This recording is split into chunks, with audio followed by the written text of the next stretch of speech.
Oke, karena sekarang jam sudah menunjukkan pukul 19.30, mungkin acara hari ini, kita mulai aja, sebagai pengantar. Sekarang kita akan mencoba untuk melanjutkan salah satu agenda kita, yaitu, untuk merayakan Hari Logika Sedunia, di mana dalam presentasi hari ini, Sosi akan mempresentasikan mengenai, gagasan-gagasan inferensialisme mengenai, problem induksinya Hume. Sedikit perkenalan, Sosi ini, lulusan filsafat. Sebelumnya Eee, sebelumnya itu pernah mengerjakan skripsi soal, rigid designaturnya Kripke dengan tesis utama mempertahankan, bahwa identitas itu sebagai satu gagasan epistemik dan nama itu dia letakkan sebagai suatu hal yang sifatnya subsisten. Saat ini Sosi itu, bekerja di Prakerti, mungkin dan juga, di Zeno sendiri dia menekuni, logika dan semantik. Proyek-proyeknya sekarang itu, berkaitan mengenai, konten-konten mental. Mungkin segitu selintas soal Sosi, bisa langsung presentasiin aja Sos, PPT-nya. Silakan. Oke, kedengeran nggak? Kedengeran kedengeran. Sorry. Kedengeran? Jelas? Oke, jelas jelas. Oke. Sedikit apa namanya? Sedikit koreksi. Identitas itu di ontologi saya naruhnya. Jadi bukan di epistemik. Yang epistemik itu properti. Tapi lanjut. Nggak ngaruh sama diskusi hari ini. Ya, terima kasih teman-teman Zeno dan teman-teman sekalian juga yang udah datang meramaikan World Logic Day, rangkaian acara World Logic Day dari Zeno, yang sebenarnya World Logic Day ini tanggal 14 Januari, UNESCO yang resmi saya lupa, yaitu. Tapi ya, nah sekarang kita akan mendiskusikan mengenai Hume problem dan inferential remarks dari rombongan-rombongan sebenarnya inferentialis, soalnya rombongan inferentialis yang didefinisikan sekarang itu kayak Brandom itu lebih uh, lebih luas in a way, soalnya pembahasannya masalah etik juga. Di sini inferential remarks di sini lebih ke arah orang-orang yang berdiri di non deductive reasoning yang punya pendapat di sana, kayak model Gilbert Harman, Doug Prawitz, dan siapa? Reza Negarestani mungkin salah satunya. Itu inspirasi saya sih, ngomong-ngomong, gara-gara dua hal itu ya. Waktu itu sedikit introduksi tentang ininya. Uh, Waktu itu pertama lagi dengerin kuliahnya Kripke tentang private language-nya Wittgenstein. Terus di situ ada pertanyaan masalah inductive reasoning, masalah bagaimana uh, kita menjelaskan uh, past experience itu tuh dalam terma future knowledge gitu. Nah, singkat cerita, terus jadi penasaran baca-baca tentang hal itu, terus akhirnya lagi iseng sama temen baca Reza Negarestani Intelligence and Spirit, itu ngomongin Hegelian perspektif. Kalau cita-citanya mah geistic manifestation of intelligence gitu. Bercandanya si Reza. Nah, akhirnya banyak inspirasi dari situ. Nah, jadi kali ini saya lebih fokuskan inferential remarks-nya ke orang-orang yang punya pendapat di non-deductive reasoning. Walaupun sebenarnya Doug Prawitz itu mungkin uh, hitungannya deduktif, general proof-nya dia itu cukup, walaupun intuitionistik, tapi dia cukup deduktif. Itu nanti saya bawa untuk ke argumen saya, mungkin nanti bisa dilihat. Oke, kira-kira seperti itu. Lanjut. Sedikit intro. apa itu reason, apa itu akal. Akal itu kita gunakan untuk memahami dunia. Kalau bahasanya Reza Negarestani, to become reasonable is to become human. Jadi reason sendiri itu merupakan tanda dari kemanusiaan. Reason sendiri itu merupakan in a way itu kayak sejenis keunikan manusia. Tapi lebih spesifiknya lagi, inductive reasoning itu yang menandakan kemampuan synthesizing kita di apa? Synthesizing uh, a priori unity inilah kira-kira seperti itu. Tapi kan pasti muncul pertanyaan, kalau misalnya reason itu sebagai penanda dari manusia itu, terus apa yang kita sebut sebagai reason? Apa sih sebenarnya reason? Apa sih sebenarnya akal? Apa sih tanda dari akal itu? Apa yang sampai ke tahap apa sesuatu itu bisa dikatakan berakal, sampai ke tahap apa sesuatu itu bisa dikatakan tidak berakal? Ini kan pertanyaan fundamentalnya ya, tapi kita mulai dari situ aja dulu. Nah, saya melihat bahwa reason di sini itu upaya, tapi secara lebih spesifiknya mungkin kemampuan, upaya mungkin ya kata-kata lebih tepat. Upaya pikiran, ini pikiran ini bisa siapapun ya, bisa bahkan bukan manusia pun nggak masalah.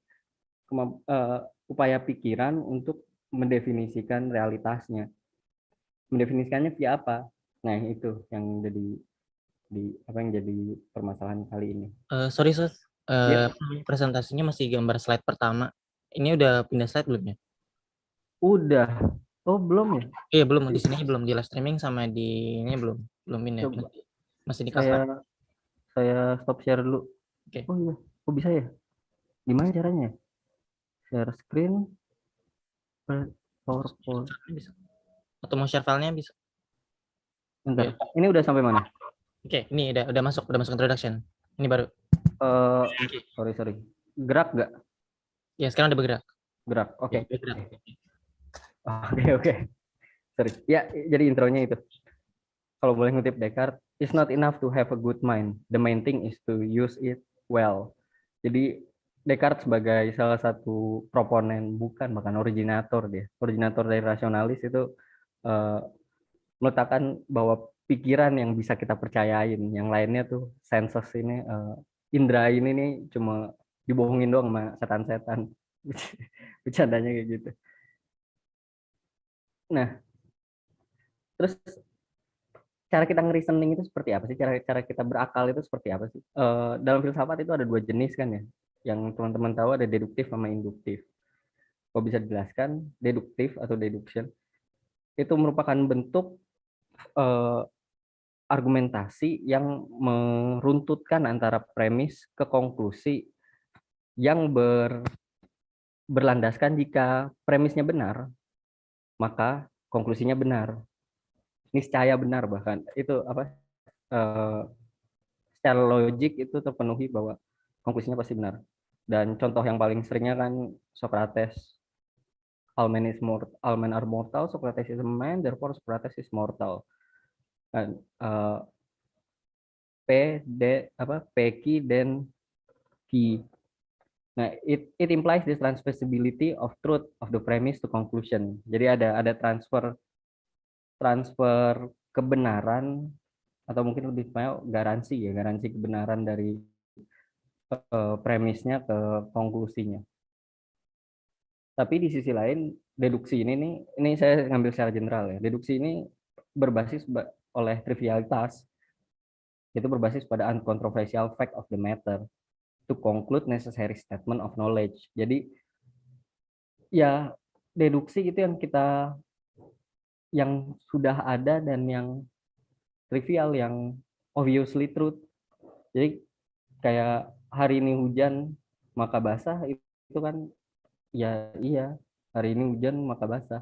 Dia tidak punya apa, kalau misalnya pakai bahasa awamnya, deduksi itu tuh melihat ke belakang gitu porsinya. Jadi dia tidak punya kelebihan apapun untuk menjelaskan secara lebih tentang causality, bahkan punya explanation power gitu. Tapi hanya deskriptif semata gitu, kayak ngejelasin apa yang udah pasti. Nah, induksi, sorry sebentar. Oke, induksi itu ini gimana sih? Sorry, wait. Oke. Induksi itu di sisi lain, induksi itu menjadi bentuk inferensi, di mana premisnya itu memberikan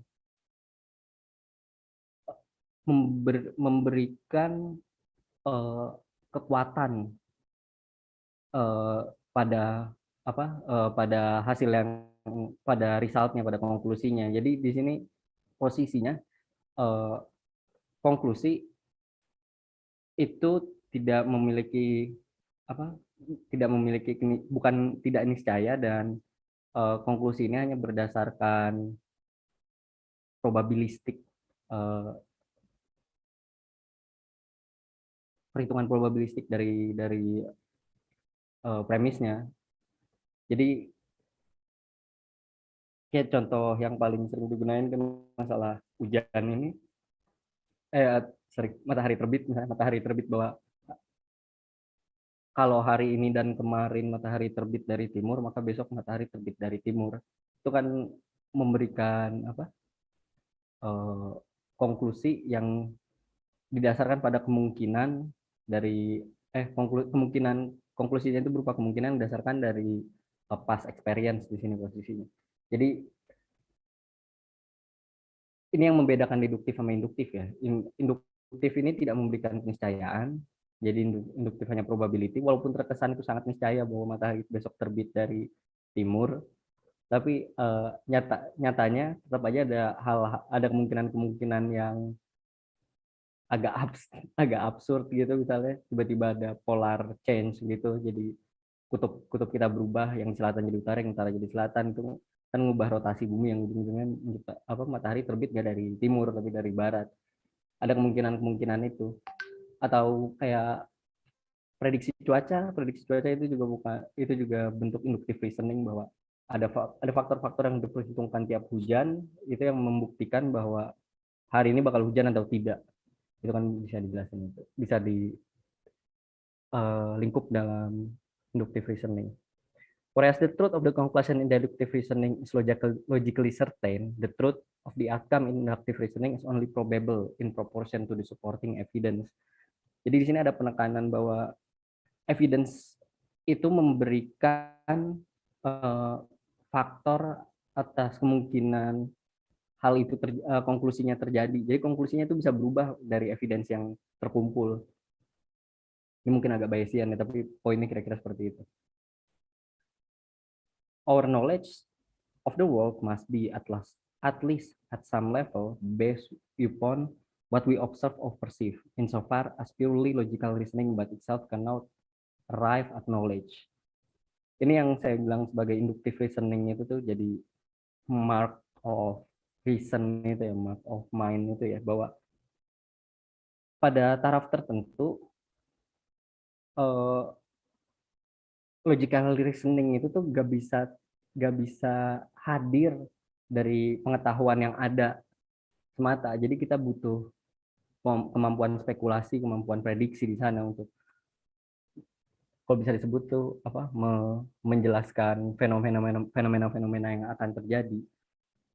Nah, itu yang menurut saya unik di manusia, inductive reasoning. Makanya saya ngambil ini. Ya. Tapi itu kan pasti memunculkan pertanyaan ya. Terus bagaimana kita bisa menjustifikasi pengetahuan kita dari hal yang tidak diobservasi, yaitu masa depan? Itu bisa dianggap pengetahuan. Jadi kayak pengetahuan bahwa besok akan hujan, karena saya ngikutin prediksi cuaca itu, dan atau saya ahli ahli klimatologis gitu, saya tahu bahwa besok hujan, terus saya menggunakan pengetahuan itu untuk besok pas keluar saya bawa payung. Nah, itu bisa dijustify nggak bahwa pengetahuan bahwa besok akan hujan itu bisa disebut sebagai pengetahuan? Apakah spekulasi, matter of speculation, matter of prediction ini cuma gambling, cuma judi semata, tapi bukan pengetahuan? Nah, ini menuntun kita pada problem yang diajukan Hume ya. Mungkin teman-teman yang memang cukup wawas sama filsafat bakal sama induksi problemnya Hume. Ini saya ambil dari Inquiry. Ya, saya baca deh. All reasoning concerning matter of fact seems to be founded on the relation of cause and effect. By means of that relation alone, we can go beyond the evidence of our memory and senses. It is constantly supposed that there is connection between the present fact and the which we infer from it. Ini kayak masa depannya. Where there nothing to bind them together, the inference will be entirely precarious. Nah, di sini sih Hume mempertanyakan kalau misal apa yang ngebind mereka, apa yang mengikat antara present fact sama future-nya. The hearing of an articulate voice and rational discourse in the dark assure us of the presence of some person. Why? Suka banget kata-kata tulisannya Hume. Bahwa ada orang di sana yang mempertanyakan apa yang ngebind mereka. Why? Kenapa kita menganggap hal-hal spekulasi, hal-hal prediksi ini sebagai bentuk pengetahuan? Jadi, generally speaking, Hume itu mengklaim bahwa kita nggak mungkin memiliki pengetahuan dari masa depan. Masa depan itu cuma asal nembak, kalau bisa sebut.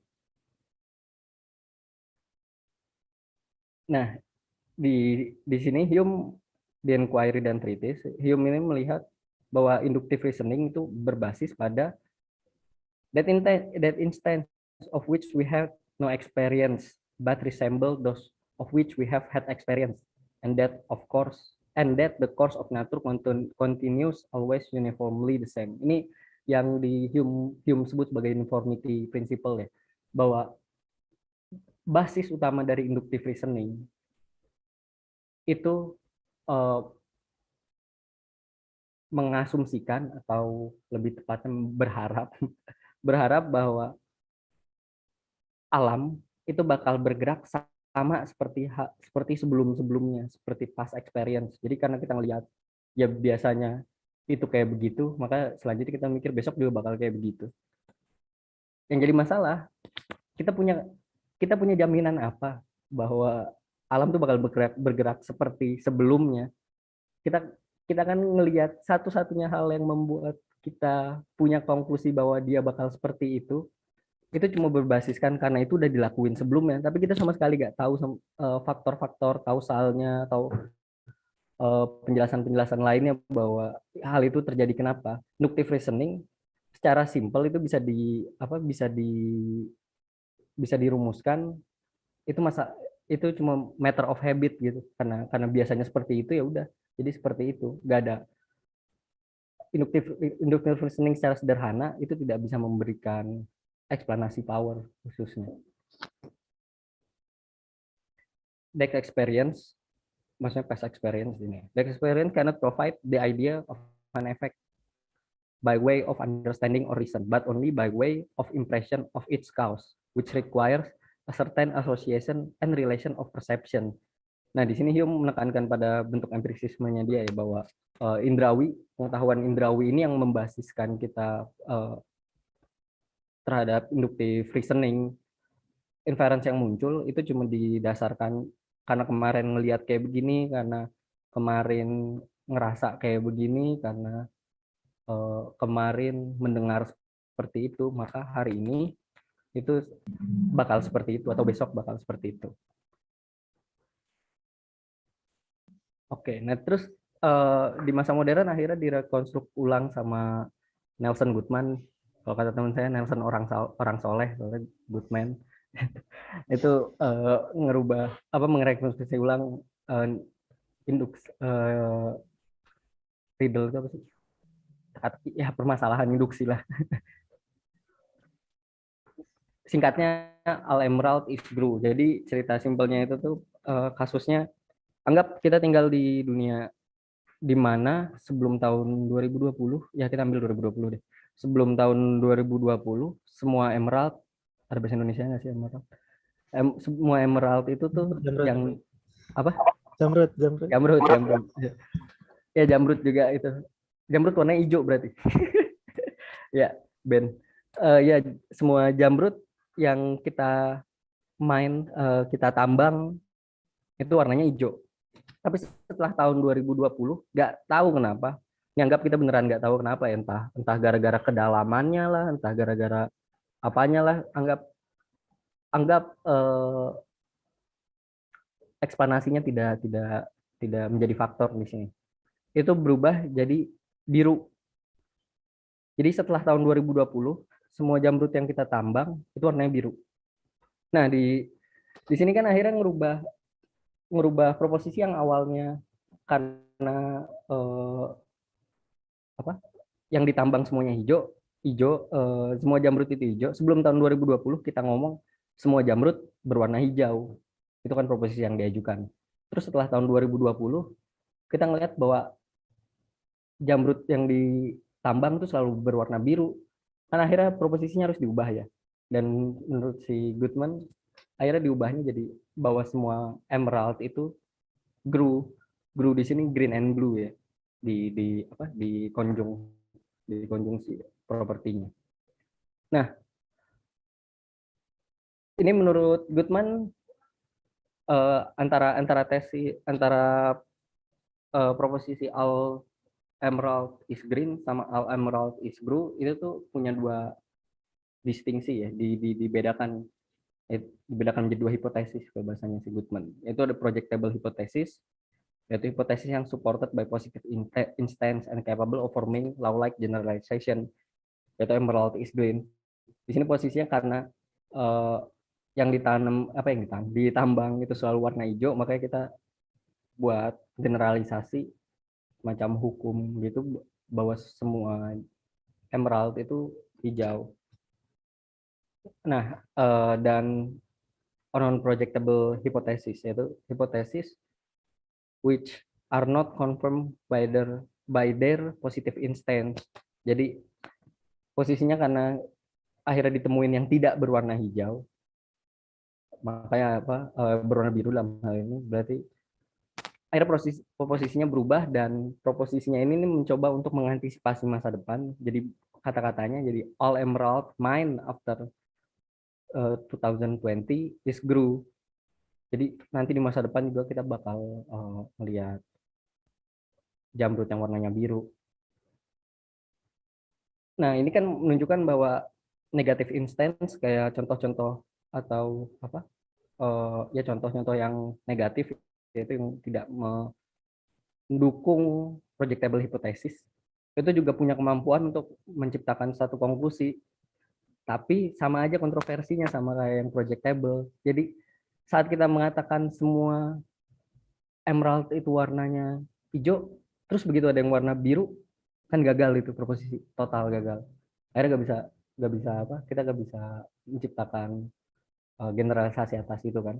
Oke, akhirnya akhirnya coba diantisipasi, ini udahlah di masa depan juga paling ada uh, paling warnanya nggak berubah, biru juga. Jadi yang ada itu yang hijau, dan yang ada itu emerald itu biru dan hijau, makanya kita sebutnya GRU kan, green and blue itu.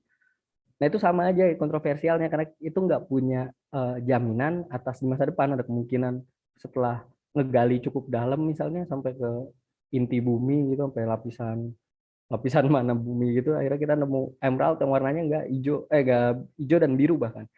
Jadi kayak warna merah, warna oranye, warna apa. Itu sama aja kontroversinya, bahwa negatif instance ini yang bisa nyiptain konklusi, yaitu non projectable hypothesis, itu sama aja gak ininya. Di sini habis itu Goodman ngasih semacam uh, solusi, ya solusi atas hal itu ya, tapi menurut saya bermasalah, jadi saya lewatin aja. Nah, dari sini kan berarti kita lalu inference itu inductive reasoning itu sebenarnya ngapain sih? Itu kan kita selalu mencari eksplanasi ya atas kejadian-kejadian yang fenomena-fenomena yang terjadi.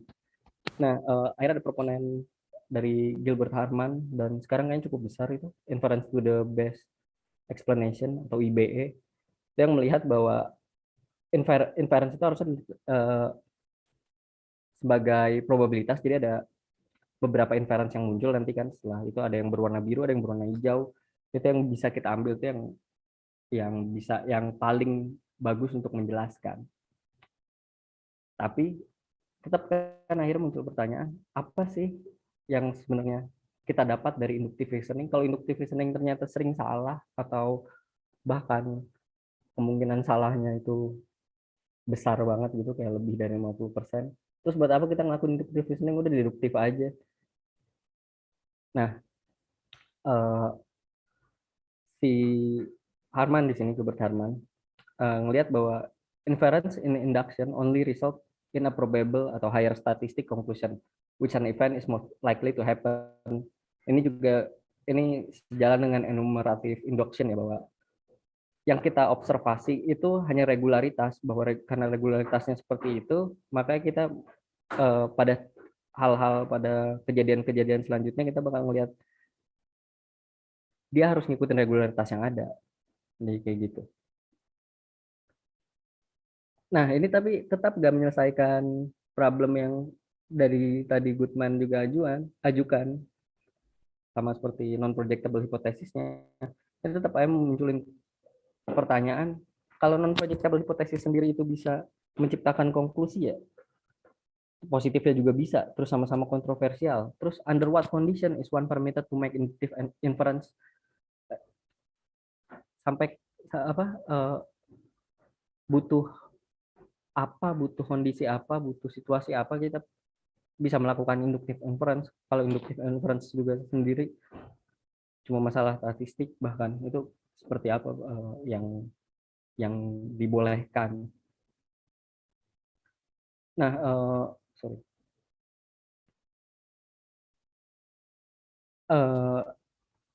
Nah, enumerative induction itu meletakkan konklusinya, kalau menurut Harman dalam artikelnya, enumerative induction itu tuh meletakkan konklusinya pada dua lemma ya. Itu pertama, obtaining knowledge from authority. Kedua, believing past experience to be true atau habit. Ini yang konsisten dari tadi ya. Tapi enumerative induction itu sayangnya tidak walaupun menggunakan atau melandaskan konklusinya pada kedua lemma itu, tapi dia tidak memahami bahwa datangnya dari situ seperti itu. Nah, si Harman di sini ingin memperlihatkan bahwa dengan memahami dua lemma ini, bahwa enumerative induction that we inform from the correlation between testimony and truth in the past to the correlation of recent case, itu bahwa cuma ngasih lihat doang enumerative induction seperti yang Yum jelasin, cuma korelasi antara masa lalu dan masa depan atau masa sekarang dari testimoni yang terpercaya, dari testimoni yang kita anggap sebagai otoritas, atau testimoni sendiri kan kita pasti ngerasa punya otoritas sendiri karena kita ngalamin itu, dari past experience yang kita anggap selalu benar. Karena selama ini gue megang api panas, maka besok atau hari ini gue megang api bakal panas, kayak gitu-gitu ya, misalnya contohnya. Nah, lalu Harman di sini argued, if we think of our knowledge as based on enumerative induction, then we will think that inference is solely a matter of finding correlation which may project into the future, and we will be at loss to explain relevance of the intermediate lemmas. If we are adequately to describe inference on which our knowledge rests, we must think of them as instance of the inference to the best explanation. Jadi dengan memahami bahwa enumerative induction itu berdiri pada kedua lemma ini ya, kita akhirnya bisa melihat bahwa inference yang kita pilih itu biasanya mencoba untuk bertujuan untuk dapat menjelaskan sesuatu yang paling benar, yang paling baik gitu, best explanation di sini. Nah, di sini muncul banyak problem lagi ya, tapi saya agak cepetin aja. Salah satunya problem parsimoni. Apakah best explanation itu yang paling sederhana? Nyatanya nggak selalu sederhana. Argumen yang sederhana tapi salah, kalau misalnya kita anggap itu sebagai best explanation, maka bisa diterima. kan nggak boleh kayak begitu. Maka jadi ada semacam karakteristik yang harus dipenuhi. Sayangnya karakteristik ini sendiri juga tidak well defined. Jadi ya saya lewat aja dulu. Tapi ini problem menarik sebenarnya. Oke, kira-kira itu. Jadi sampai ke tahap apa kita bisa menganggap satu inference dari inference yang muncul, misalnya ada beberapa banyak. Kayak contoh paling seringnya itu masalah detektif gitu, bahwa ada pembunuhan di dalam ruang tertutup,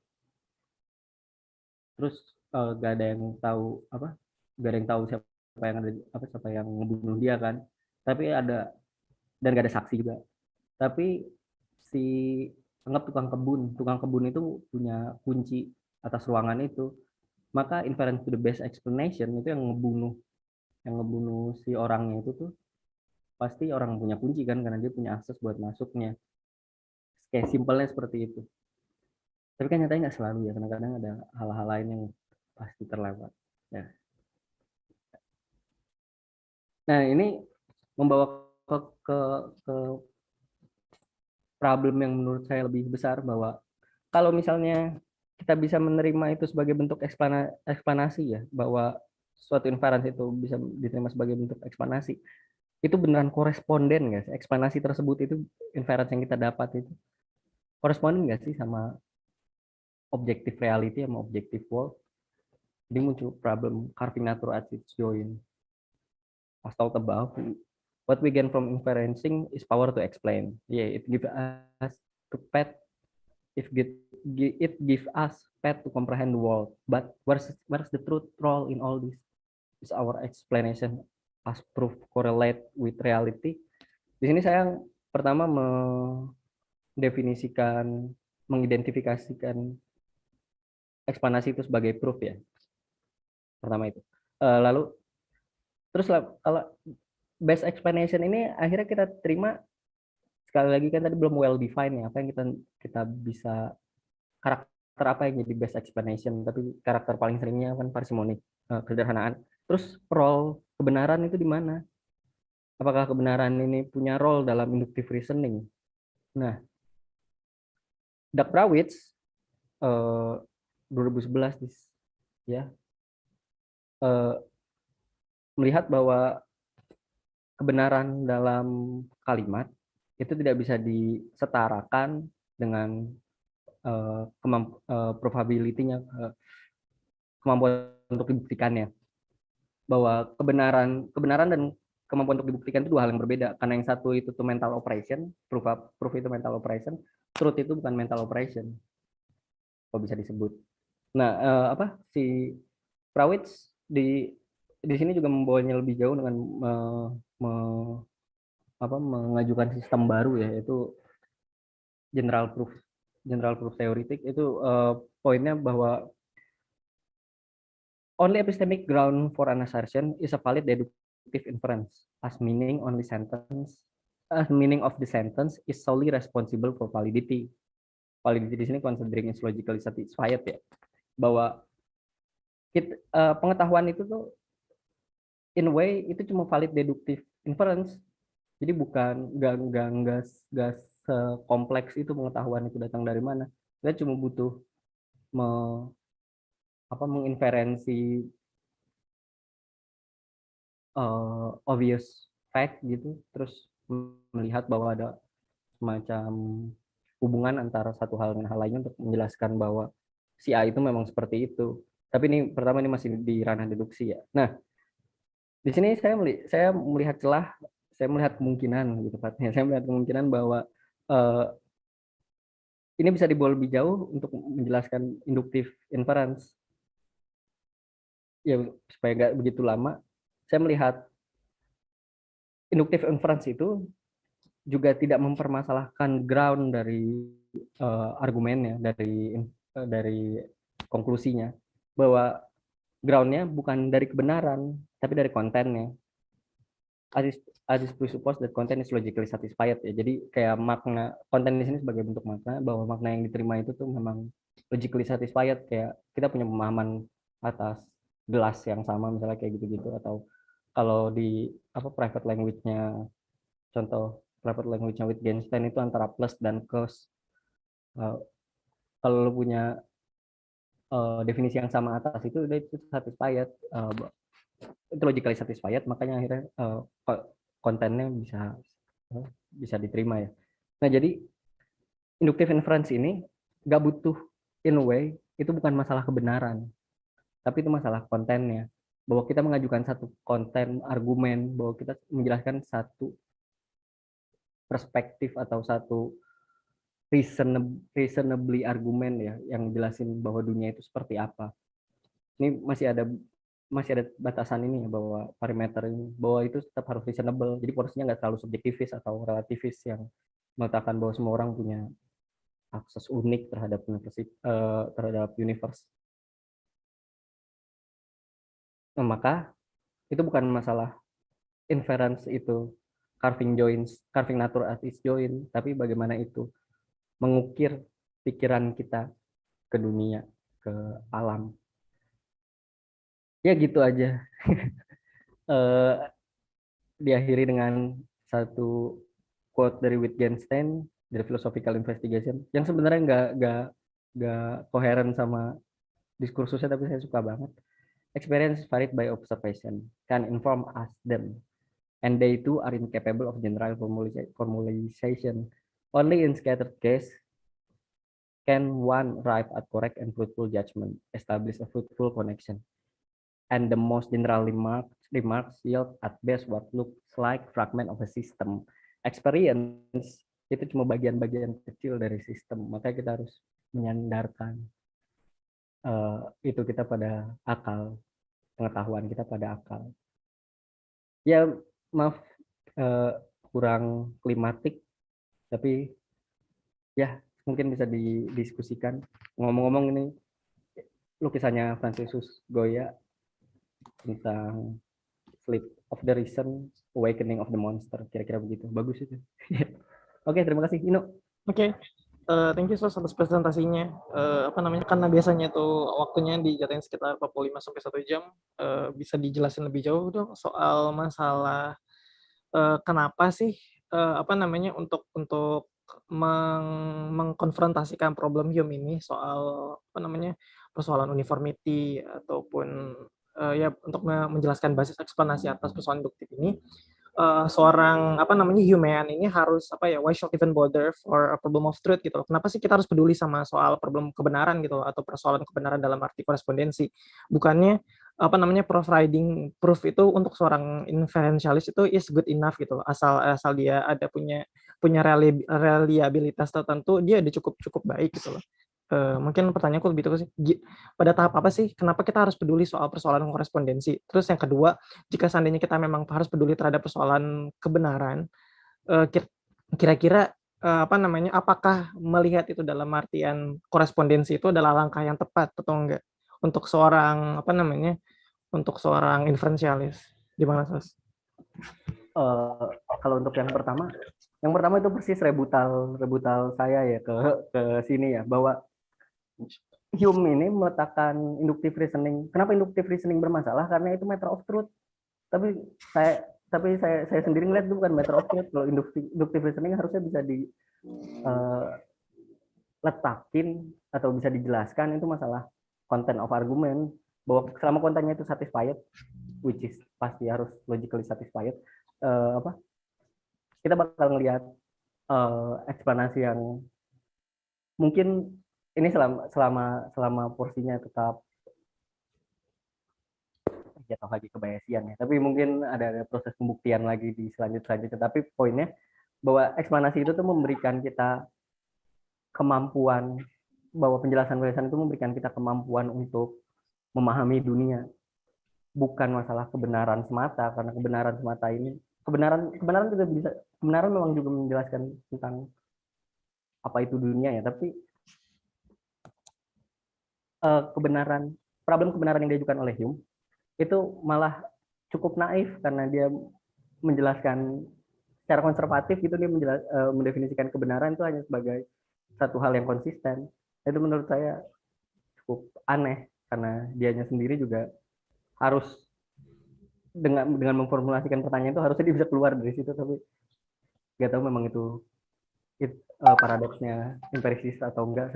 Saya melihat ada problem itu. Jadi persis itu rebuttal saya bahwa itu bukan matter of truth. Yang kedua apa tadi saya lupa. Sorry. Persoalan kira-kira kalaupun misalnya seorang inferensialis itu harus peduli soal kebenaran, kira-kira kebenaran seperti apa sih yang diperlukan oleh seorang inferensialis? Apakah misalnya seorang inferensialis itu pasti otomatis deflasionis, ataukah dia bisa aja dia ternyata realis terhadap kebenaran dalam arti dia komitmen terhadap korespondensi, atau kira-kira teori kebenaran seperti apa sih yang mungkin diadopsi oleh seorang inferensialis? Jika Kalau kebenaran. kalau realis ini masalah contending matter ya memang maunya sih realis, tapi apapun itu mereka fine aja. Tapi yang yang pertama masalah kebenaran seperti apa tadi pertanyaannya, sorry.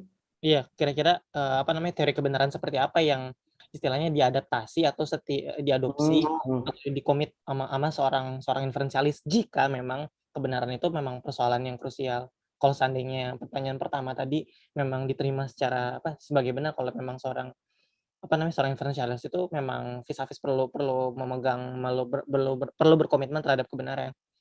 Nah, tadi mereka punya kecenderungan buat deflasionistik ya karena parsimoni ini. Jadi mereka mencoba untuk mengambil yang simpel, tapi sekali lagi itu tetap problematik yang pembahasannya juga belum selesai sampai sekarang. Jadi saya justru ngeliat sendiri saya justru memahaminya bahwa inferensialis ini setidaknya ya inferensialis versi saya itu bukan masalah kesederhanaan, masalah kebenaran. Itu menurut saya bukan fokus utama, tapi lebih ke arah bagaimana mind kita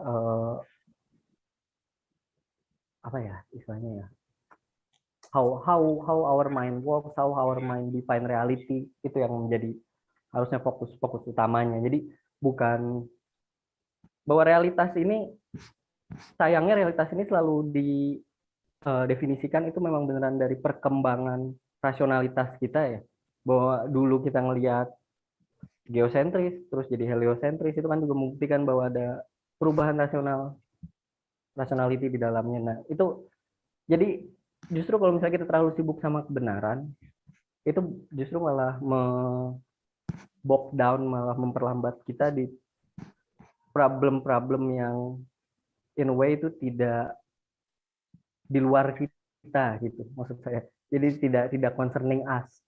Justru harusnya dengan memahami bahwa mind itu memang secara kolaboratif itu bekerja dengan natur, dengan alam. Jadi definisi datang dari sana, bukan dari natur only gitu loh. Ya, kira-kira seperti itu. Makanya saya ngelihat model-model fisika, setidaknya model-model kuantum fisik yang kontemporer itu sangat menarik karena model di sini memang diterjemahkan sebagai realitas, bahwa realitas mungkin konstruktivis ya, lebih ke arah konstruktivis, bahwa realitas yang sebenarnya itu tidak jadi masalah seperti apa selama kita punya korespondensi ke model, maka teori-teori kita bisa diterima. Pertanyaan atas model benar atau salah itu bukan pertanyaan working scientist, itu pertanyaan filsafat mungkin. Jadi kira-kira seperti itu. Oke. Ya. Mungkin itu garis besar soal problem mengenai inferensialisme, kebenaran, dan persoalan induksi.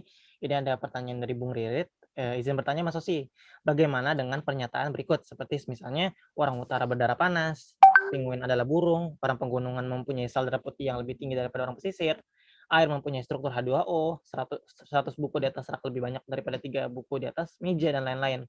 Pernyataan ini meski hasil dari observasi mempunyai karakter kebenaran atau properti yang sifatnya niscaya. Bagaimana Bung atau setidaknya Hume menjawab persoalan tersebut? Dan juga bagi Hume atau empirisis secara umum, adakah pengalaman yang mempunyai kebenaran yang sifatnya niscaya? Seperti misalnya merah mempunyai gelombang 1011 Hz sampai 1014 Hz misalnya.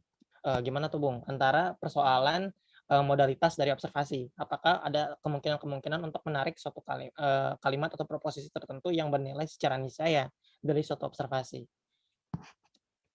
Gimana jadi pertama ini proposisinya banyak ya. Ada proposisi yang beneran punya korespondensi, itu bukan punya korespondensi, yang tadi bahasanya itu carving natur acid join itu kayak H2O itu model itu jadi model apa tabel periodik itu jadi model utama kita ngebangun bangunan bangunan natural science kita.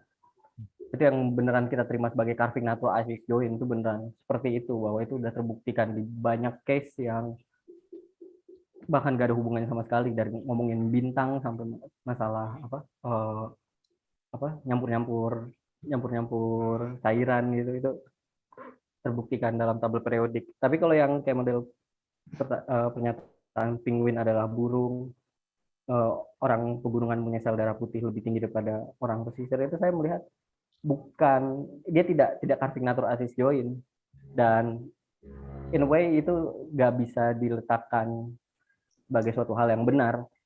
Penguin adalah burung itu kan juga kita punya model yang secara konsensus itu kita terima, model taksonomi, terus mengatakan bahwa burung adalah masuk ke sana. Tapi kan kalau dipikir-pikir burung penguin itu masuk ke sana, dan karakter-karakter yang memenuhi kenapa itu penguin burung itu ada di sana. Tapi itu kan juga hal yang masih berkembang ya, kayak dinosaurus dulu banget itu dipahami sebagai bagian dari reptil.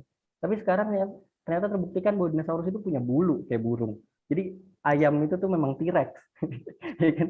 Kita memang ada perkembangan seperti itu. Jadi hal-hal yang seperti itu hal yang berkembang dan kemungkinan revisible-nya lebih besar, sedangkan masalah air mempunyai struktur H2O itu mungkin revisinya lebih kayak revisi minor ya, bahwa ada karakteristik H2O spesifik di tempat atau kondisi seperti apa, ada H2O spesifik di kondisi apa lainnya.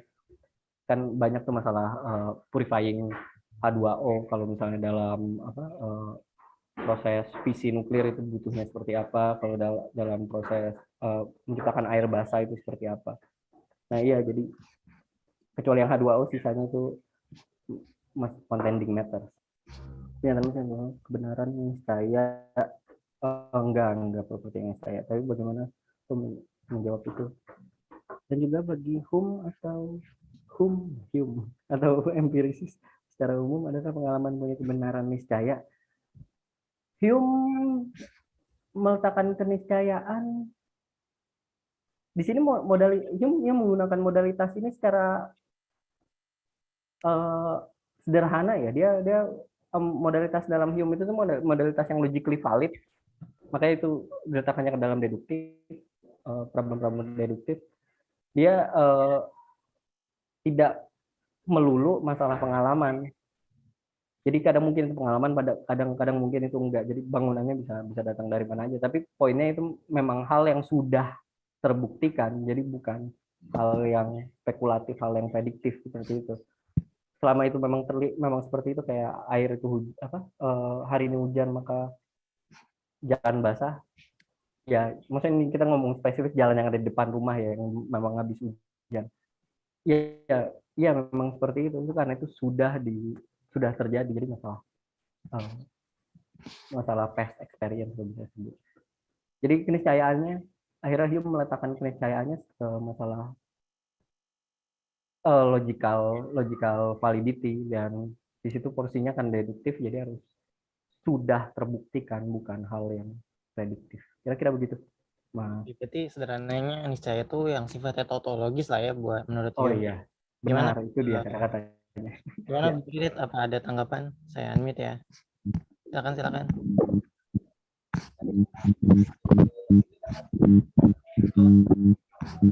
Ya sudah Bu, cukup. Oke.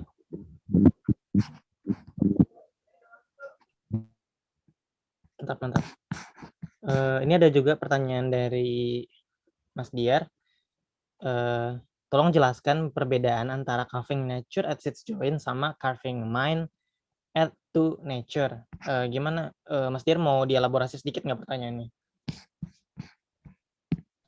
Yang itu sih, yang yang slide terakhir itu loh. Nggak tahu bener nggak? Pokoknya kalau nggak salah dia sih bilang carving nature at its join, sama satunya lagi carving mind apa gitu. Itu boleh jelasin lagi nggak? Menarik banget sih itu. Kayaknya. Gitu aja sih. Iya, itu saya saya terinspirasi dari masalah groundingnya orang-orang inferensialis yang coba meletakkan mind sebagai center dari realitas. Maksudnya bukan berarti kayak model korelasionis model korelasionis kuat seperti itu, tapi lebih ke arah mind itu punya lingkupnya. Jadi dan lingkupnya ini nih yang mendefinisikan realitas, tetap ada hal yang di luar lingkupnya itu, maksudnya kira-kira gitu. Tapi ke kalimat ini carving nature at its join sama carving mind to nature itu kan memang kayak mirip ya. Carving nature at its join memang yang carving siapa? Jadi kan pertanyaan itu bukannya mind. Terus carving mind to nature yang di carving bagian mananya, join ya kan. Tapi saya ngelihat kalau kalimat pertama carving nature at its join itu bener, itu outside us, itu menjelaskan hal-hal yang di luar kita. Mereka mencoba meraih hal-hal yang secara simple itu doesn't concern us. Nah, kalau carving mind to nature ini saya mencoba meletakkan kembali masalah normativitas dari reason, bahwa kita punya semacam obligasi-obligasi tertentu untuk menjelaskan alam pada lingkup spesifiknya. Jadi ada semacam aim atau tujuan-tujuan yang mencoba untuk diraihnya, tidak hanya doesn't concern us gitu loh. Ilmu-ilmu yang terlalu jauh dari manusia itu juga ini mungkin kontroversial. Itu saya lihat cukup problematik karena aksesnya dari mana, pertanyaan-pertanyaan seperti itu kan muncul, aksesnya dari mana, terus bagaimana kita bisa menggaransi kebenarannya kalau misalnya kita bahkan tidak meletakkan observer dalam hal ini mind kita sebagai tools atau bangunan teoretik yang digunakan itu pada penjelasannya. Kalau misalnya itu nggak diletakkan terus semata-mata bilang itu hal objektif, ini cuma hal objektif, jadi nggak perlu ada penjelasan atas hal itu. Kayak tadi contohnya IBE itu, dengan intinya kalau misalnya kita nggak memahami bahwa ada basis dari satu konklusi, ada basis dari satu ilmu, dan semata-mata mengatakan ilmu itu memang seperti itu, menurut saya itu lebih detrimental. Itu sangat detrimental dibanding kita mengetahui persis kenapa ilmu itu dibentuk dan tujuan memahami ilmu spesifik itu buat apa. Kira-kira begitu. Ya, itu mungkin kontroversial, tapi kurang lebihnya mohon maaf. Biasa. Gimana Mas Diar, ada tanggapan lebih lanjut? Tanggapan dikit dong, kayak menarik sih. Jadi tadi kan kayak ada relasi antara carving nature sama aim gitu, Sos. Dan tadi kayak juga semakin jauh itu dari kita, semakin susah itu untuk di carving gitu kan. Apakah ini Sos, apa namanya, kayak ada itu kan tadi kan kita berangkatnya dari epistemological thesis kan ya. Apakah itu juga bisa itu juga imply gitu intel metaphysical thesisnya, kalau misalnya memang apa namanya it's possible untuk apa namanya, untuk think of apa namanya carving nature dengan banyak possibility, nggak cuma, karena kalau biasanya kan carving nature kan kita biasanya anggapnya cuma satu set gitu kan, satu set carvingan gitu, carvingan, tapi mungkin nggak dengan tadi ada aim dan segala macam itu ini intel metaphysical thesis juga, kalau misalnya mungkin juga set carving itu juga ada banyak gitu.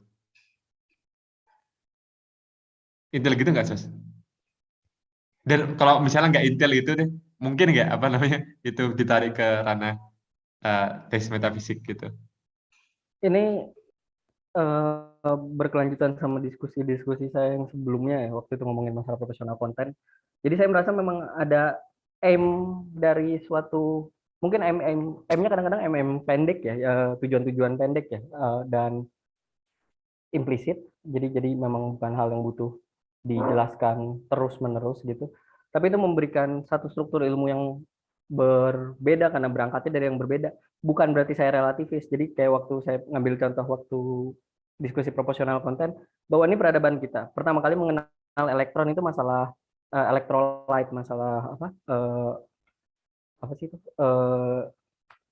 Bagaimana cairan tertentu bisa memuat listrik ya. Makanya kita mengenal elektron akhirnya dari situ, dan memulai segala perjalanan kuantum kita mulai dari situ, masalah valensi, masalah ikatan-ikatan molekular, atomik, ikatan atomik. Tapi bayangin ada peradaban lain yang pertama kali nanyain masalah elektron tuh nanyain massa. Massa itu datang dari mana?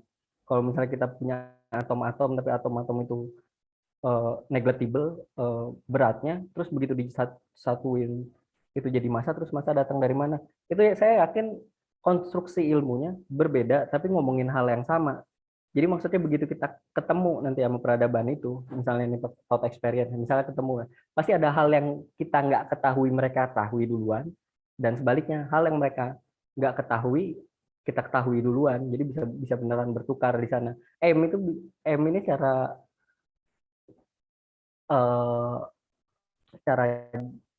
lebar, secara general itu bisa mempengaruhi struktur itu ya. Tapi sekali lagi, ini bukan bentuk relativis. Jadi bukan berarti bahwa ilmu di peradaban A itu berbeda dari ilmu peradaban B. Terus akhirnya kita memahami sebagai fisika suku apa, fisika suku apa. Enggak, menurut saya itu juga bodoh. Tapi menekankan di sini bahwa pendekatan-pendekatan tertentu dengan MM tertentu itu menghasilkan bagian-bagian yang tidak diketahui oleh struktur lainnya. Ini kira-kira seperti itu. Tapi saya meletakkan ini sebagai bentuk sebagai realitas yang objektif tetap. Kira-kira seperti itu, mungkin memuaskan atau tidak. Siap-siap, memuaskan banget sih, Sas. Soal banget tadi. Terutama yang elektrolitus. Kita awalnya kan ya, kita ngomongin valensi dulu ya. Yang ngomongin mass dulu ya. Bener banget ya. Thank you, Sas. Yuk. Oke, ini Mas Gema raising hand. Silakan Mas Gema, bisa langsung open mic. Halo, Halo, selamat malam. malam.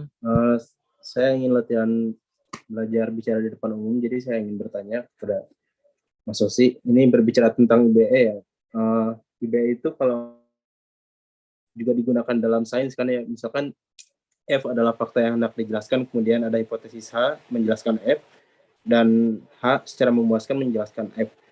Itu sudah biasa digunakan dalam sains kan, misalkan dalam penjelasan elektron, sinar katod dibelokkan dalam medan elektrik, kemudian eksplanasi terbaik adalah bahwa sinar katod terdiri dari partikel bermuatan negatif, yaitu elektron.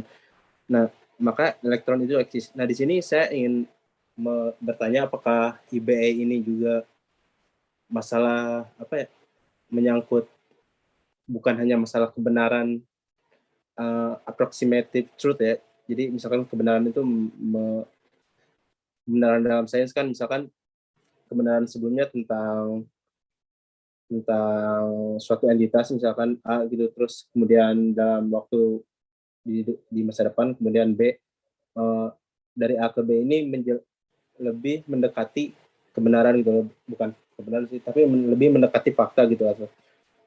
Nah, bagaimana jika IB ini dipakai untuk menjustifikasi proposisi ontologis gitu, misalkan untuk tadi yang saya contohkan itu dari sinar katode yang dibelokkan oleh medan elektrik kemudian menghasilkan suatu teori eksistensi yang bernama adanya elektron gitu, bahwa elektron itu eksis. Nah, kemudian itu kan dalam sains digunakan.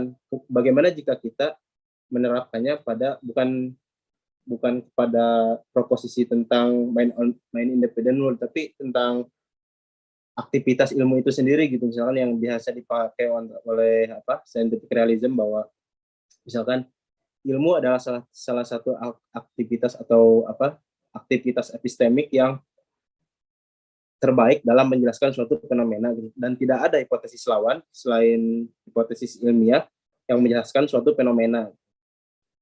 Maka ilmu itu benar gitu. Lebih bisa dibilang ilmu itu adalah hipotesis terbaik atau aktivitas epistemik terbaik dalam menjelaskan sesuatu gitu.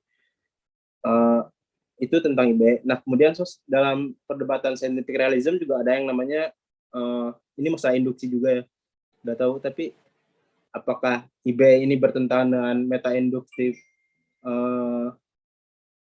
Pokoknya ya, misalkan gini ini argumen-argumennya anti realis ya. Pada T1 misalkan ilmu itu menyuguhkan satu entitas tertentu, kemudian pada T2 ilmu itu menunjukkan adanya entitas lain gitu, dan seterusnya hingga TN gitu misalnya. Maka kita bisa menyimpulkan bahwa dari waktu ke waktu ilmu itu selalu mengajukan entitas yang berbeda dari waktu sebelumnya. Dalam artian bahwa ini adalah fungsi induktif menurutku, Sas. Jadi ya selalu selalu ada kemungkinan falsifikasi tertentu. Aku ingin tanggapannya dari kamu, Sas. Terima kasih. Maaf kalau kalau pertanyaanku kurang tertata, mungkin bisa dieksplorasi lebih lanjut nanti. Terima kasih. Ya, sama-sama. Gimana Sas soal bagaimana menempatkan IBE ini justru ke ilmu bukan ke persoalan-persoalan main independent world, atau bagaimana independensi atau misalnya independensi pengetahuan. Kalau kita kembalikannya lagi ke ilmu gimana Sas? Kalau untuk yang Dari Fred. pertama, sorry ya. Iya, lanjut aja. Sorry. Kalau untuk yang pertama, masalah IBE ini, kayaknya IBE memang IBE si Gilbert Harman pun mengajukan IBE itu bukan proposal yang baru, tapi dia memang melihat itu cara kerja ilmu. Dia cuma ngasih lihat bahwa ada beberapa faktor yang harus dipertimbangkan, makanya IBE itu jadi jadi alternatif terbaik in a way. Nah, nyatanya sendiri juga itu cukup dalam ilmu sendiri, karakter dari IBE ini kan juga cukup beragam ya, bahwa yaitu tadi masalah parsimoni, terus masalah korespondensi misalnya, itu tetap jadi pertimbangan IBE ini seperti apa, statistical higher statistic result misalnya. Nah, atau bahkan masalah simplicitas. Jadi saya melihat bahwa di ilmu pun IBE ini digunakan tidak secara rigid, ya, bahwa best explanation ini sebenarnya itu tidak memasalahkan masalah kausalitas misalnya, contoh seperti itu. Tapi dia bagaimana bisa menganalisis atau menjelaskan secara utuh dari suatu fenomena, lebih kepada karakter intrinsik dari fenomena tersebut dibandingkan relasi yang tercipta dari suatu fenomena ke surroundingnya misalnya. Jadi saya setuju di sini oleh Harman sendiri, bahwa IBE memahami IBE sebagai bentuk pendekatan ilmiah, bukan berarti menghilangkan masalah higher chance probability atau most likely sesuatu itu terjadi ya, tapi bagaimana itu bisa menjelaskan bagaimana IBE itu sendiri sebagai eksplanasi, bukan sebagai causality. Bahkan eksplanasi itu bisa menjelaskan suatu hal, dan base explanation ini diterima karakternya beragam, tapi sebagai contending matters yang tetap ada kemungkinan di mana doi nanti ada base explanation yang lainnya. Itu yang pertama. Yang selanjutnya saya kurang gimana Mas Ainu? Gimana mau dielaborasi lebih lanjut soal meta induktif? Oh ya, kalau meta induktif itu memang salah satu sebenarnya gocekannya para induktivis kan, memang buat menghindari problemnya Hume, biar petakannya tuh nggak di objek matternya, nggak di objek induktifnya ini, tapi ke masalah ke metanya, bahwa perhitungan pemilihan decision factor dari suatu eksplanasi atau suatu struktur keilmuan itu cuma berdasarkan hal yang kadang-kadang tidak berkaitan dengan kebenaran. Ya, itu memang sedekat itu sih kira-kira. Gimana lanjut? Sorry Sas, apa kita punya pemahaman yang berbeda soal meta induktif? Setahu aku problem meta induktif tuh kayak gini, kayak misalnya kebenaran soal sebuah teori satu sama kebenaran teori dua. Dia teori satu itu benar pada waktu satu, tapi salah pada waktu kedua. Terus ada teori kedua, dia benar dalam waktu kedua, tapi salah pada waktu ketiga. Jadi ini sama kayak pergantian ilmu, kayak misalnya revolusi Kopernikan. Jadi soalnya tadi tuh yang dielaborasi sama Gem tuh soal ini nggak sih? Soal masalah pergeseran teori. Itu nggak Gem? Coba silakan Gem diklarifikasi. Ya, itu soal pergantian teori ya. Oke. Jadi kira-kira tantangan nggak buat para induktif? Kalau masalah pergantian teori, ya saya saya belum elaborasi itu, tapi bedanya di mana ya dari yang kamu jelasin ya? Meta induktif tuh Apa? buat ini apa argumentasinya untuk merefutasi ini kasih realisme ilmiah tujuannya.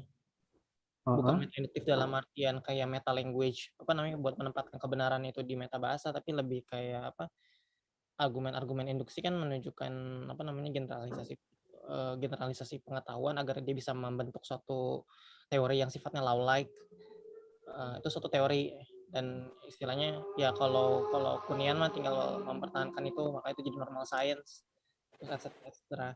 Nah terus kalau tujuannya meta induksi itu buat ngerefutasi itu kalau selalu adanya pergantian secara historis itu ada pergantian dari teori 1 ke teori 2 lebih ke persoalan itu sih dia tujuannya justru untuk melawan justru pertanyaannya Gemma tuh apakah itu justru menjadi tantangan untuk para seorang induktivis atau enggak persoalan pergantian teori itu berarti kan ada pergeseran rasionalitas kan.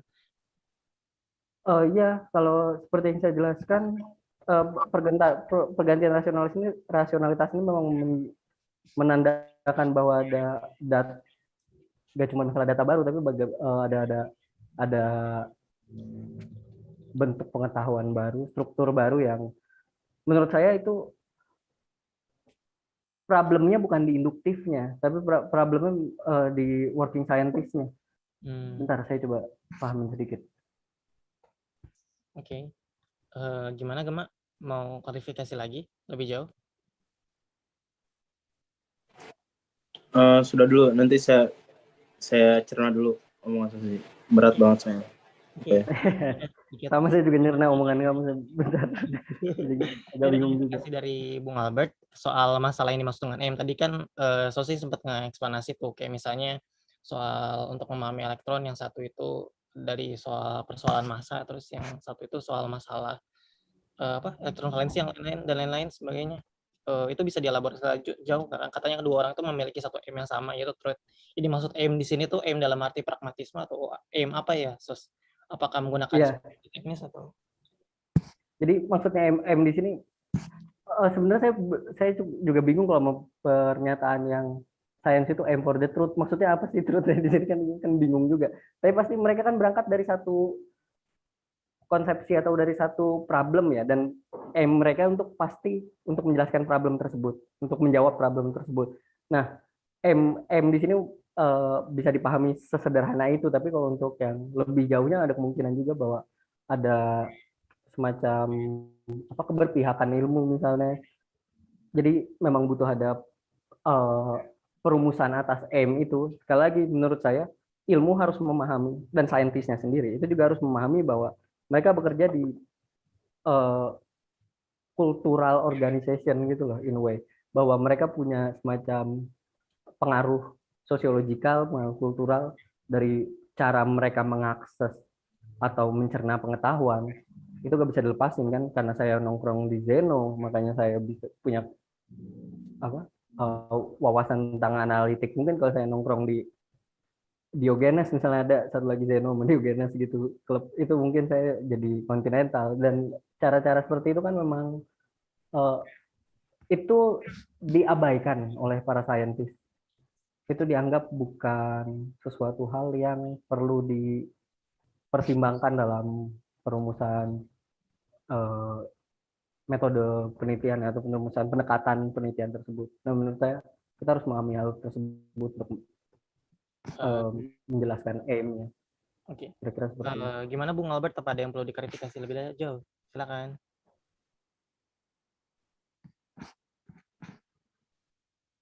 Keberpihakan itu karena masalah-masalah praktis. Paling sederhana bisa masalah praktis, tapi juga bisa bukan yang masalah ideologikal pun mungkin ya. Bukan curiosity murni, tapi kan ada teologi masyarakat yang ingin diraih. Ya. Dan Jadi saya aspeknya bukan punya aspek epistemik terus kalau penjelasannya itu kalau bisa keberpihak jadinya kan non epistemik ya misalnya aspek-aspek sosial. Terus apa namanya? Bisa nggak sih kalau kita anggap aim ini tuh lebih kayak maksim gitu, nilai-nilai yang di maksimnya. Kan kalau truth kan berarti asumsinya kan dia value yang sifatnya ini tuh apa namanya? Epistemik kayak misalnya untuk mengantisipasi yang akan datang gitu loh. Kita mengembangkan satu misalnya teknologi yang bisa mengantisipasi bencana alam kayak tsunami misalnya yang akan datang itu kan juga itu nggak sih? Maksudnya kan juga epistemik kan kalau kayak gitu. Apakah aim di sini aim dalam artian epistemik, atau ada nggak sih kemungkinan-kemungkinan aim ini diletakkan ke aspek-aspek yang sifatnya non epistemik tuh, kayak misalnya hal-hal yang praktis atau misalnya hal-hal sosiologis misalnya. Poinnya sebenarnya bukan masalah M-nya itu datang dari mana, tapi memasalahkan bahwa ada M itu. Maksud saya, working scientist itu harusnya memahami bahwa ada M itu. M di sini mungkin bukan kuriositas murni ya, bukan masalah pengen tahu aja, pengen tahu aja juga pasti ada bangunan yang membuat kita pengen tahu hal itu kan. Jadi maksud saya bukan masalah M-nya apa, tapi kita memahami bahwa ada M tersebut. Dan M, dengan memahami ada M tersebut, terus ada saintis yang lain mempunyai M yang lain, itu pasti kalau kita bekerja secara kolaboratif itu pasti bakal menghasilkan suatu result yang menarik mungkin dibandingkan secara homogenes saja M-nya. Maksud saya di situ penyadarannya secara reflektif di working scientist, bukan M-nya apa. Kira-kira seperti itu. Ini ada pertanyaan lanjutan. Sebenarnya masalah-masalah saintifik itu diterima sebagai ada atau cuma kayak apa namanya genuine problem atau hanya sebagai pseudo problem? Ya, genuine problem. Iya, Ya, itu ya benar-benar suatu apa namanya? Ya persoalan-persoalan yang ada di benar-benar lapangan dan bukan kayak persoalan-persoalan birokratif lah misalnya. saya ngerasa tetap saat misalnya percobaan LHC ya, Large Hadron Collider, nabrakin elektron saat terus begitu ditabrak terus mereka punya bangunan, mereka punya model ya. Terus ternyata setelah proses tabrakannya itu terjadi, hasilnya gak sesuai model mereka. Kan pasti itu menciptakan dorongan baru untuk mencari tahu kenapa itu bisa berbeda, dan itu kan masalah saintifik, beneran masalah saintifik. Dan menurut saya itu tetap bisa mendorong hal itu, tapi tetap bekerja dalam mekanisme sains dan fine. Yang kembali lagi yang saya tekankan itu bagaimana sih LHC-nya sendiri itu tuh sebenarnya itu sedang berbuat apa, understanding of nature yang seperti apa. Dengan memahami seperti itu kan kita bisa melihat celah-celah lainnya. Saya jadi ngulang-ngulang mulu kayak Beo. Tapi maksud saya seperti itu. Kayak gak punya argumen, saya mohon maaf ya. Lanjut. Terima kasih Bung. Ya luar biasa. Ini ada pertanyaan dari Mas Rifki. Gimana Mas bisa nggak bisa on mic ya? Aku bacain aja ya. Penasaran soal posisi yang tidak relativis tadi. Boleh dijelaskan lebih detail bagaimana itu bisa diraih? Kedua, semisal Kundalini di satu peradaban atau lokasi geografis tertentu dimengerti sebagai satu peristiwa yang terjelaskan sebagai satu proses spiritual. Sedangkan di satu sisi lain ia bisa dimengerti dengan sains. Bagaimana eksplanasi tadi dimungkinkan dan sampai di satu titik keputusan diambil tanpa mungkin terjatuh tanpa ke arah relativisme. Semisalnya harus panggil dukun atau praktisi Kundalini. Kalau ada masalah atau panggil psikiater, tapi tangkapnya groundnya tapi dia soalnya dari penjelasan Sosi. Gimana tuh? Gimana agar kita tidak terjatuh kepada relativis, khususnya ke persoalan kasus Kundalini ini, yang di satu posisi dia bisa dijelaskan sebagai sains, tapi di satu sisi yang berbeda ya dia dijelaskan secara spiritual. Untuk yang pertama, posisi yang tadi di relativis itu maksud saya bangunan relativis dan subjektivis itu kan selalu mensyaratkan tiap subjek, tiap being itu punya unique access to reality yang tidak terbandingkan antara satu individu dengan satu individu lainnya. Kan secara sederhana saya mendefinisikan seperti itu kan. Itu kan membuat problematik bangunan ilmu objektif ya, bahwa memang ada ilmu yang secara objektif itu benar-benar di sini tuh bisa dilakukan, bahwa kita bisa memanen energi dari nuklir, dari reaksi fusi. Itu ada kan, dan ilmunya ada, terus itu bisa dilakukan, nyalain lampu kita, mungkin bukan kita di Indonesia, tapi ya berarti kalau ada hal-hal seperti itu, kemampuan manipulasi ini, berarti kan itu benar menjelaskan bahwa ada sains yang objektif, dan relativis kan nggak bisa memasukkan hal itu ke dalam konstruksinya. Makanya saya melihat yang dimaksud di sini ada perbedaan sains gitu, misalnya pakai tadi thought eksperimen yang peradaban berbeda, itu datang terus bertemu bersama, itu karena mereka punya aim yang berbeda, mereka punya awal atau starting problem yang berbeda. Makanya pas nanti ada peradaban lain datang ketemu, mereka punya konstruksi ilmu yang cukup berbeda, nggak berbeda banget ya, cukup berbeda, itu kita secara objektif itu pasti saling melengkapi kayak puzzle aja. Bagian sini, bagian elektron kita udah tamat, mereka bagian gravitasi udah tamat, terus udah. Tapi pas kita ketemu, akhirnya ada konstruksi yang bisa koheren di sana. Jadi nggak terlepas, nggak unik satu tempat ke tempat lainnya, terus itu nggak bisa dibandingkan. Kira-kira seperti itu. Terus Bagaimana ekspansi dimungkinkan dan sampai di satu titik keputusan diambil tanpa terjatuh terhadap relativisme. Masalah Kundalini, bentar. Iya.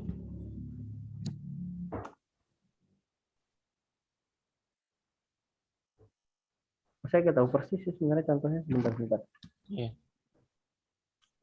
Aku nggak tahu sih ini analogi ini tepat atau enggak, tapi sebenarnya tuh kalau kita misalnya suatu hal itu bisa diterima sebagai sains, terus justru diterima sebagai spiritual. Sebenarnya kalau itu tuh bisa kita terima sebagai kontekstualis, tergantung konteksnya apa, atau bisa diterima sebagai pluralis sih, dalam arti suatu kayak badan pengetahuan yang sama itu bisa dianggap sebagai apa ya? Kita bisa punya dua ekspanasi yang berbeda gitu loh di dalam suatu badan pengetahuan yang sama. Kalau mungkin aku contoh kasus yang berbeda tuh kayak misalnya apa ya? Kayak misalnya pengetahuan ini aja di apa namanya di satu apa namanya desa tertentu, misalnya jika mereka punya apa namanya bentuk pengobatan tertentu, seandainya jika itu berhasil di mereka dan ternyata apa namanya dan di apa namanya itu berhasil di mereka tapi tidak dapat dijelaskan dieksplanasi pada ini yang berbeda gitu loh, karena ada satu alasan-alasan circumstance, baik itu masalah geografis. Kira-kira itu bisa dianggap sebagai apa namanya analogi yang sama atau enggak ya? Dan terus ini tuh maksudnya kayak pluralism ada dua eksplanasi yang berbeda soal hal yang sama, atau pluralism atau relativism, dalam arti ya tergantung kontekstual sifatnya. Saya jawab ini secara apa non teoretikal ya, saya jawab gut feeling aja. Saya ngelihat itu seharusnya menjelaskan hal yang sama, menjelaskan objek yang sama, fenomena yang sama, tapi dengan bahasa yang berbeda ya. Jadi psikiater maupun dukun, misalnya pada praktik Kundalini ini, itu sama-sama mengkultivasi psyche dari masyarakat tersebut kan. Jadi itu sama-sama melakukan sesuatu, memanipulasi, melakukan sesuatu, itu apaan? Melakukan sesuatu terhadap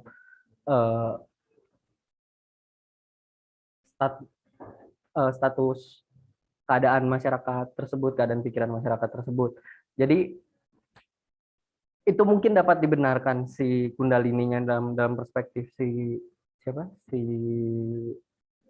dukun. Tapi saya lebih tertarik sebenarnya masalah rasionalisasinya, bahwa menurut saya kayak hal-hal kultural itu pasti muncul sebagai upaya rasionalisasi terhadap satu fenomena ya. Kayak upacara-upacara tertentu atau hal-hal tertentu yang mereka lakukan itu respon rasional mereka di point of time tertentu buat ngelakuin itu. Tapi sayangnya itu jadi heritage yang dilakuin terus-menerus sama masyarakat, dan masyarakat terlepas dari rasionalisasi itu. Yang saya lihat justru seharusnya kita memahami rasionalisasi kenapa hal-hal kultural tersebut terjadi, kenapa mereka ngelakuin hal ini. Itu yang menurut saya lebih menarik dibandingin mempermasalahkan apakah itu benar. Kan dengan memahami rasionalitas seperti itu, kita memahami kenapa respon itu muncul. Kalau bercanda sama temen gitu, kayak masyarakat adat punya cara tertentu untuk mengkultivasi perkebunan ya.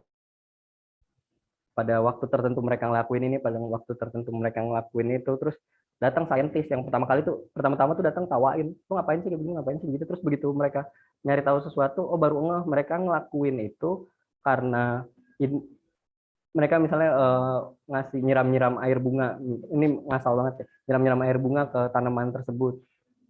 Itu bilangnya untuk memuaskan spirit. Ternyata air bunga ini punya chemical reaction yang bikin si tanaman itu jadi lebih subur. Tapi itu tidak dipahami oleh si penghayatnya ini, oleh para masyarakat adatnya ini. Mereka melakukan itu karena bagian dari kulturnya. Nah, itu kan ngasih lihat bahwa mereka sebenarnya punya cara tertentu yang secara rasional itu sebenarnya bisa dijelaskan. Tapi kalau nggak bisa dijelaskan, berarti memang beneran butuh ditolak utuh ya.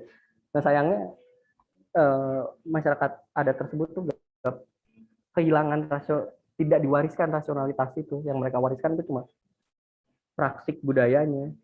Jadi kita ngelakuin sesuatu, tapi kita nggak pernah tahu kenapa kita ngelakuin hal itu. Kebanyakan masyarakat adat sih seperti itu. Mungkin kalau misalnya bisa menjelaskan yang Mas maksud kayak begitu. Bagaimana mungkin Mas Rifki Akbar kalau ada yang ingin dielaborasi lebih lanjut? Gimana Mas Ape, apa ada yang mau dielaborasi lebih jauh? Bentar. Oke, thank you Susi. Tadi tuh Gema raising hand. Gimana Gem? Jadi mau ini? Nanya, silakan. Halo Gem. Ayo Gem. Yang susah Halo. pertanyaannya. Paling susah lo Gem soalnya. Lanjut Gem. Enggak. Gimana? Justru aku baru mencerna pernyataanmu tadi, Sos. Maaf ya, aku mikirnya lama. Gini, Sos. Tadi soal eksplanasi dan causation kan.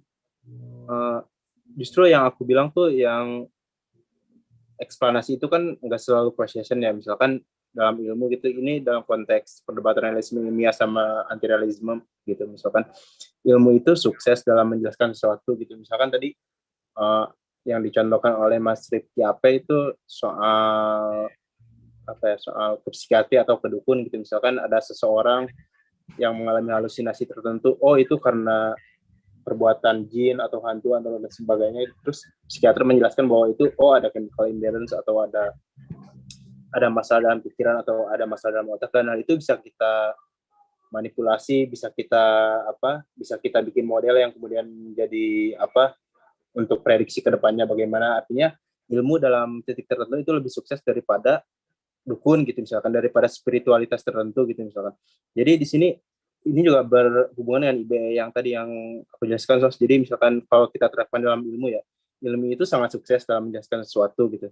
Nah, salah satu filsafat yang menjelaskan bahwa ilmu itu sukses dalam menjelaskan sesuatu itu adalah scientific realism gitu. Maka scientific realism menyediakan eksplanasi yang baik untuk kesuksesan ilmu. Artinya di sini kita harus mempercayai filsafat ilmu yang memberikan eksplanasi terbaik tentang ilmu, yaitu realisme ilmiah. Maka kita harus mempercayai realisme ilmiah. Seperti itu, Sos. Kira-kira bagaimana, Sos? Makasih. Iya, saya tidak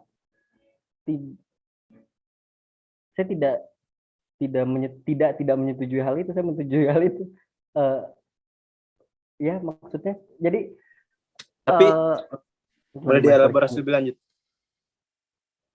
Ya, elaborasi lebih lanjut seperti yang kamu elaborasiin. Jadi, kalau memang best explanation ini kan juga what consider as best itu kan juga hal yang berubah ya. Jadi keberhasilan ilmu tertentu dibandingin mitos tertentu itu kan juga tapi kalau dalam hal ini sih menurut saya itu memang masalah rasionalitas yang diwariskan tadi ya, bahwa ada struktur yang di itu. Tapi ya kenapa, gimana? Lanjut, sorry. Kalau dalam konteks perdebatan realisme ilmiah kan itu mengenai unobservable entity ya gitu.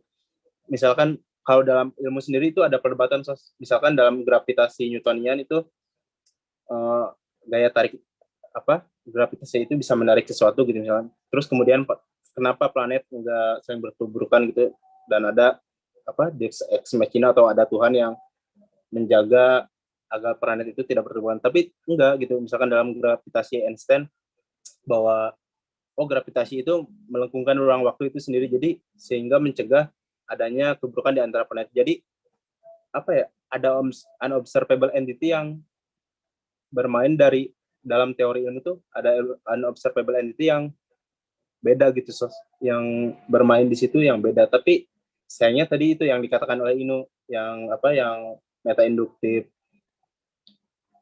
pesimism itu ya seperti itu lah. Kembali lagi ke yang tadi. Terima kasih, maaf. Oke. Iya, jadi maksudnya kayak mempertanyakan observable entity ini di dalam bangunan inferensial IBE, dalam bangunan IBE seperti itu maksudnya, Mas Gema? Ya, Sos. Ya. Gitu, Sos. Oh iya. Saya juga kurang tahu ya sebenarnya, tapi biasanya sih unobservable entitas itu dimasukkan terjadi karena ada fenomena-fenomena tertentu. Ini cara kerja saintis aja ya, saya nggak punya argumen filosofikalnya. Tapi biasanya kan karena ada fenomena-fenomena tertentu yang muncul, itu tidak bisa dijelaskan oleh entitas yang sudah ada ya. Makanya mereka akhirnya suka secara arbiter juga ngasih namanya buat ngejelasin satu entitas ini, black hole. Karena itu gelap aja makanya black hole, dark matter sama dark energy karena kita belum tahu itu apa makanya dark. Dan akhirnya kadang-kadang suka-suka arbiter kayak begitu. Unobservable itu muncul ya itu sebagai best explanation karena tidak bisa dijelaskan oleh entitas yang lain. Akhirnya sih seperti itu. Jadi saya menyetujui pendapat Gema. Gak memuaskan ya Gem? Gimana Gem? Sorry Gem. Baik, Sos. Aku cerna lagi, Sos. Ya, sama-sama. Yang lain aja. Oke, makasih, Nu. Metabolisme lancar, sama-sama saling mencerna. Ini ada satu pertanyaan dari Bung Ristio Adam. Mau nanya beberapa hal. Pertama, di mana posisi kemampuan prediktif dalam pemikiran induktif? Saya penasaran, apakah ketidakmungkinan adanya kapasitas prediktif atas suatu objek membuat pemikiran induktif terhadap objek itu jadi tidak berguna?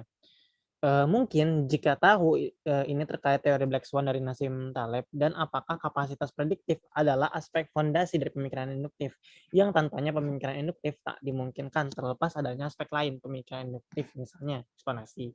Kedua adalah, saya bertanya sebaliknya, bagaimana jika sesuatu memiliki kapasitas prediktif tinggi tapi tidak memiliki kapasitas eksplanasi, misal metode machine learning yang memiliki kapasitas prediktif tinggi namun tidak mampu memberikan eksplanasi, melainkan hanya melakukan sekumpulan simulasi pembobotan statistik untuk pengambilan keputusan prediktif. Ini pertanyaannya sangat menarik, Sos. Mungkin bisa jadi penutup hari ini. Silakan, Sos, langsung dijawab. Oke, yang pertama itu sama persis sama penjelasannya siapa tadi namanya? Gru itu siapa? Gru. Goodman, Nelson Goodman, ya. Sorry. Ya, jadi kemampuan induktif memang kayak